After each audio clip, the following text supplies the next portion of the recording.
गुरु और साधक के बीच में अंतर क्या है, उस पे थोड़ा सोचने की बात है।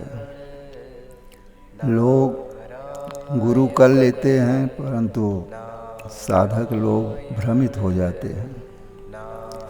उस भ्रम में पड़ करके साधक साधना में निर्बल हो जाते हैं।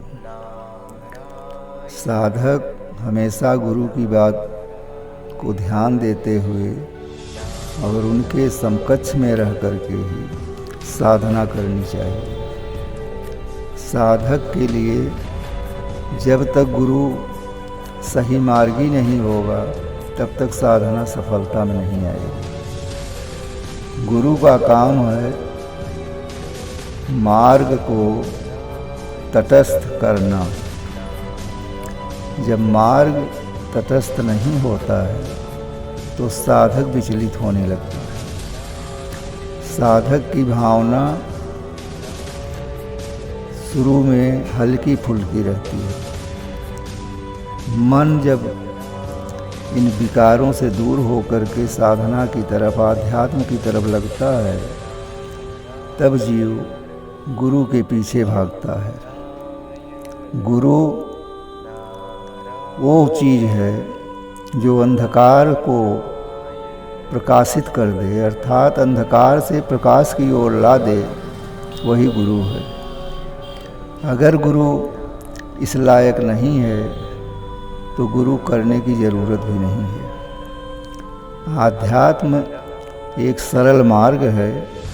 इस मार्ग में चलने के लिए साधना की ज़रूरत पड़ती है, और साधना जो साधक करता है, उस साधक के लिए सारी आफत विपत, सांसारिक भ्रमजाल, ये सब समक्ष आते जाते रहते हैं। उन भ्रमजालों को काटता हुआ साधक अगर अपनी साधना में तल्लीन रहता है, अपने मन को स्थिर रखता है, तभी उसकी साधना पूर्ण होती है।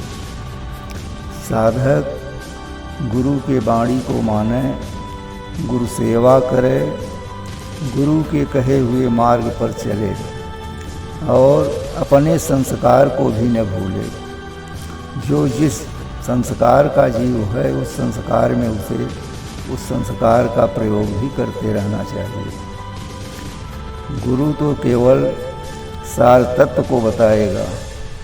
सार तत्व एक ऐसा तत्व है जो यह लोक और पारलोक दोनों को सुधार देता है। इसलिए साधक को चाहिए कि अपनी साधना को तटस्थ करने के लिए और अपने मार्ग को सुगम बनाने के लिए उचित ढंग से गुरु के पास रह करके साधना करनी चाहिए। गुरु के बताए मार्ग पर भी अपने अंदर भी कुछ ऐसी भावना लानी चाहिए, अनुभूति लानी चाहिए, विवेक रखना चाहिए कि गुरु जितना कह दिया, अगर उसके बीच में कोई अवरोध होता है या रुकावट होती है तो उसको अपने भी मन से सुधार लेना चाहिए। जैसे उदाहरण के लिए कुछ लड़के गांव के बाहर खेल रहे थे। एक सज्जन आया साधु के रूप में। उसने लड़कों ने कहा कि बाबा जी उधर मत जाइए। साधु बोले क्या बात है, क्यों रास्ता रोक रहे हो? बहन उधर एक सांप है, उधर जाएंगे आप तो सांप आपको डस लेगा। साधु महात्मा जो थे वो बच्चों की बातों पर न ध्यान दे करके और आगे बढ़ गए। आगे बढ़ने पर सांप निकला तो महात्मा जी ने सांप को धैर्य दिया और बोला कि देखो, तुम अपना ये जो गलत काम कर रहे हो, बिना किसी कारण के सबको काट रहे हो, आदमी मरते चले जा रहे हैं, इस मार्ग पर आने से डर रहे हैं, तो आप काटना बंद कर दो। मैं आपको आशीर्वाद देता हूँ कि आपका जीवन सकुशल रहेगा।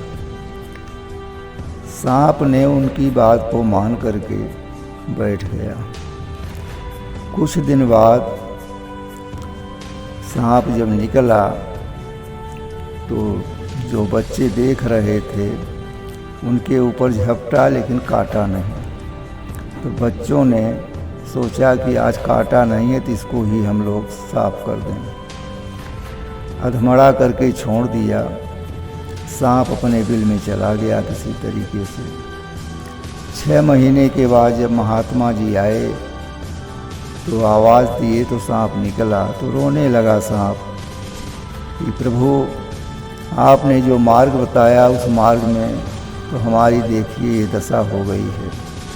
महात्मा ने कहा कि बच्चा, अगर तुम्हारी ये दशा है तो हम तो काटने के लिए रोके थे, न कि फुफकारने के लिए। अगर तुम फुफकार दिए होते तो शायद कि आप बच जाते और वो लड़के भी डर के भाग जाते। तो कहने का यहाँ यही तात्पर्य है कि अगर गुरु के मार्ग में कुछ कमी आवे तो वहाँ अपनी भी बुद्धि विवेक का प्रयोग करना चाहिए। साधक जब साधना में बैठता है तो उसके अंदर ये भाव होना चाहिए कि ज्ञान भी हो और ज्ञान के साथ वैराग्य भी हो।